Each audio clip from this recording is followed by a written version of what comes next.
friends. Today is May the 31st, 2018. My internet is down again, so I don't know when I'll be able to post this. But hopefully before I take off tonight for WLFSA, I wanted to make sure and check in so that my travel experiences didn't all run together. It is 1 week shy of 11 months post vertical sleeve gastrectomy. My name is Rachel, for those of you that don't know me, and I had surgery in Nuevo Laredo, Mexico on July the 6th, 2017, after I was told I did not qualify to be a liver donor for my son, who has a grade 3 fibrotic liver. So my high weight ever was 363 pounds. My weight on the day of surgery was 319 pounds. I beat obesity, went in remission on January the 11th, 2018, when I weighed 215 pounds.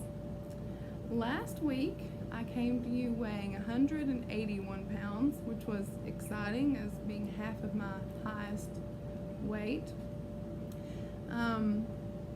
But then I've been traveling Friday through Monday. We did a road trip to Michigan, over a 17-hour drive, plus we took some little detours with the kids, going along for my husband's business trip. So over those 4 days, it seems pretty unbelievable, but I gained 13 pounds. When I got home Tuesday morning, that's what the scale said. My feet were pretty swollen, lots of reasons for that gain, but we'll get to that.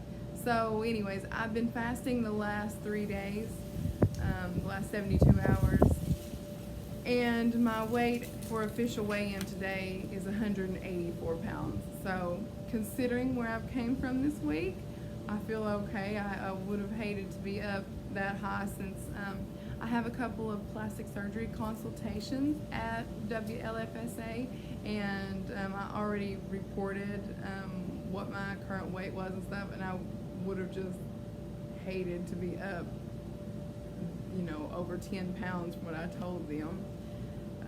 So anyways, I'm planning on breaking my fast tonight and having a good dinner before I take off. But why did I have such a big gain? I've been thinking about it, of all the reasons. First, I didn't drink enough water, so I was retaining a lot of fluid. Even if I was drinking what I normally have, that wasn't enough, because on our way, as soon as we left, we just got not that many hours down the road, the air conditioning in my husband's truck stopped working. He had just fixed it. He put a new air conditioning line in, but it blew a leak and all the Freon leaked out, so we didn't have any air conditioning. So we were going down the highway, windows down. My 3 boys were super happy, just arguing over who could be next to the window like they're dogs. But anyway, so it was pretty hot, especially when we went through cities that, we weren't moving very fast, so the air wasn't flowing. But anyways, we were dealing with that because he couldn't fix it on the road. And then even on the way home, as luck would have it, the drive belt broke on my husband's truck, and so we had to fix that on the side of the road. We were in between St. Louis, Missouri and closer to Rolla, Missouri, but anyways, in between 2 big cities, so I had to call like a dozen taxi companies. There's definitely no Uber.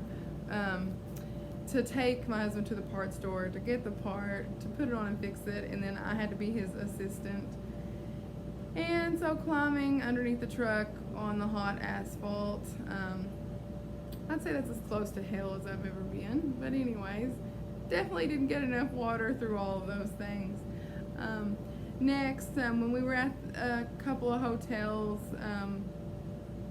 my husband, he likes to have a drink, and he came in from the bar and he brought me a drink, which I've only had like a couple drinks since surgery in the last 11 months, so it's really not something I make a habit of.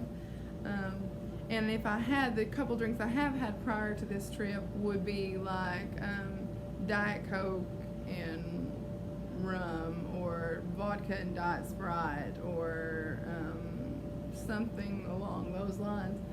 But my husband, just thinking more like the old me, he brought me a shot of Bailey's and thought I would drink that, put it in my coffee, you know, like I used to drink White Russians.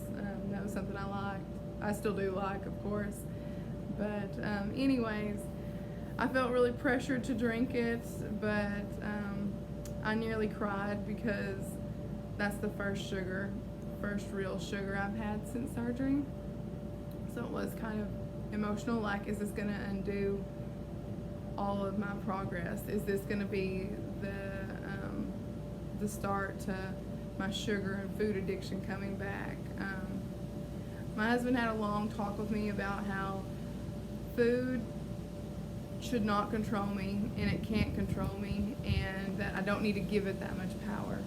And so I tried to really think about that and enjoy the moment, enjoy the time that we had together. And then that led into, we drove home through Chicago, and we took the boys to Legoland Discovery Center, and then we went to Giordano's, probably not how you pronounce it, but we had Chicago style pizza for the first time ever, and I had a piece of pizza for dinner, including the crust, and I couldn't resist, and I had a piece for breakfast the next morning. And I'm just gonna say, I'm just glad that's all the way in Chicago. That's 14 hours away. Even though I want to go back to Chicago so I can see the Sears Tower, and maybe we could catch a Cubs game or something. I'm just glad this won't happen every day. So maybe that was a good first really big splurge, because it's just not available here in Oklahoma, of course. But and then other than that, the other problem I would say I had was my kids, of course, they always want what you're eating.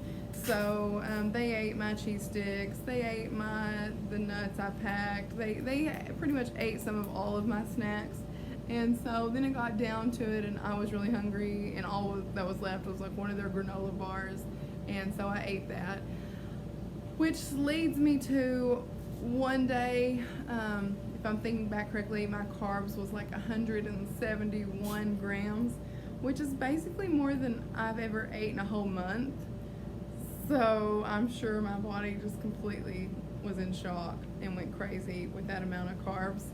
But I think it was good that I came home. My friend reminded me that Dr. Fung, even though he prescribes therapeutic fasting, he believes in feast and famine, and so he believes in having a good time sometimes, but then sometimes within getting it back in check. And so I just, I do believe all of his scientific research, and so I did think it was good that I immediately went back on my fasting. I feel like that's kind of gotten the cravings out. Day 1 and day 2 are so tough, but here on day 3, like, it's like a light switches. It's at least halfway easier. But anyways, so what's my plan for this next trip? So for WLFSA, finished packing one. I've just got all the laundry done. Let me throw some stuff in the suitcase. I'm planning on leaving around 10 o'clock tonight. It's a 2.5 hour drive to Tulsa International Airport. I fly out at 5 in the morning, but I just don't drive very well in the middle of the night, so I thought if I could drive there and get there, maybe take a little nap in my car, go inside the airport a couple hours early, get some coffee, and then just pray I can stay awake the whole time for the whole day. Of course, I'm excited about all the different sessions, and my first plastic surgery consult is with Dr. Moya, and it's like at noon on Friday, noon tomorrow. So anyways, it'll be busy. As far as food goes, I packed some snacks so I won't like go crazy at the airport on pretzels or whatever else they have. Packing my big glass for water if I want to mix up some electrolyte water. And other than that, I'm just excited to see you all. And just remember, if you keep God on your mind and in your heart, you'll always be successful. Love you all.